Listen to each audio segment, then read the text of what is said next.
The time when one of history's most powerful nations, Australia, found itself in an all-out war against a feathered menace. A battle so absurd, so humiliating, that it left an entire government questioning their life choices. The Great Emu War of 1932. It was after the First World War in Australia. Soldiers had returned home, expecting peace. But then, their farmlands had been taken over. Not by enemy troops, not by political uprisings, but by giant, fast, completely disrespectful emus. Thousands of them, ready for chaos. The emus, being the delinquent hooligans of the bird world, had developed a passion for destroying wheat crops. They strutted into fields like they owned the place, pecking at the crops with an almost comical level of entitlement. Farmers tried everything: scarecrows, fences, yelling threats, but the emus just stared back, unbothered and unimpressed. So, farmers, desperate and probably crying into their wheatless fields, begged the government for help. But then, instead of, say, funding research into emu deterrence or supporting farmers in more practical ways, the government, in peak overreaction mode, said, "You know what? Let's shoot them." A lot. Because clearly, nothing solves an animal problem like heavy artillery. So, the government enlisted soldiers, armed them with Lewis machine guns, and rolled out in military trucks. Their grand strategy? Drive around and mow down as many emus as possible.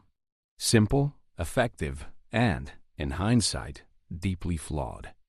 But at the time, spirits were high.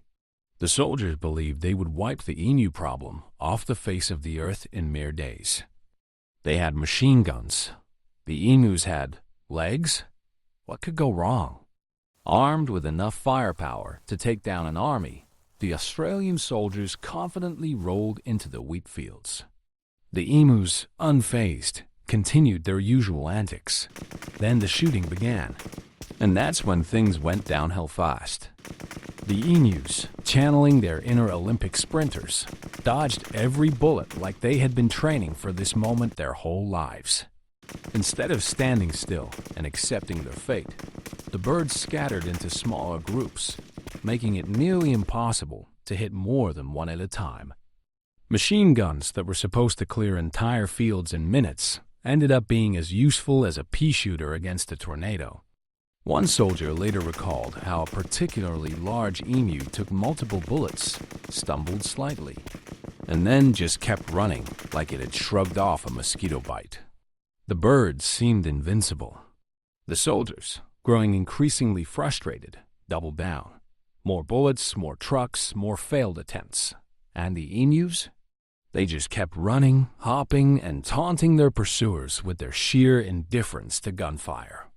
One might assume professional soldiers with machine guns would easily defeat a bunch of birds. But then, the machine guns jammed. The trucks got stuck in muddy fields, rendering them useless. The emus?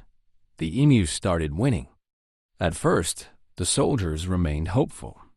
"It's just some bad luck," they told themselves. "We just need to regroup." But then, the reality set in.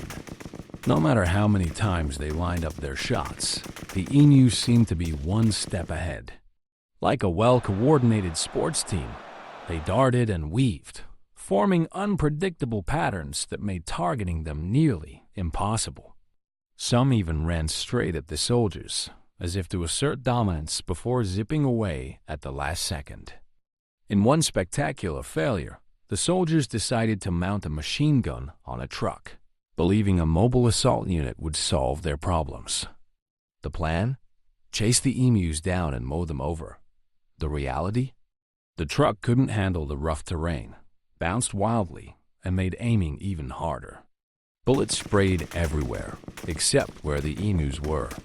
The soldiers, rattled like they were on the world's worst roller coaster, managed to hit precisely nothing.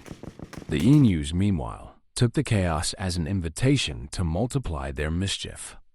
One commander even reported that the birds had developed their own strategy. When one group was under fire, another would sneak around and attack a different wheat field. It was as if the Emus were operating with military precision, outflanking their human opponents at every turn. Morale among the soldiers plummeted. "We are fighting ghosts," one was rumored to have muttered, staring into the distance as another flock of emus sprinted off into the sunset. By the end of the first week, thousands of rounds of ammunition had been fired. The result? A handful of dead emus. The rest continued their reign of terror, now with the additional bragging rights of having survived a full-blown military assault. The government was humiliated, the soldiers were exhausted, and the farmers? They still had an emu problem. Only now, they had a front-row seat to the most ridiculous battle in military history. The government soon had to face a devastating truth. They were getting dunked on by birds. Big, dumb birds with the strategic brilliance of war generals. Therefore, after weeks of wasted bullets and shattered dignity, the troops surrendered. The emus had won. The Australian army had been officially outclassed by creatures with brains the size of a walnut. And so, the Great Emu War ended not with victory, but with the Australian government pretending it never happened. The emus continued their rampage, farmers just had to deal with it, and the military likely avoided birds for the rest of their careers. And that, my friends, is the time when Australia went to war and lost to emus. Let this be a lesson. Never pick a fight with an enemy who can dodge bullets, outrun your best technology, and mock you with every majestic stride.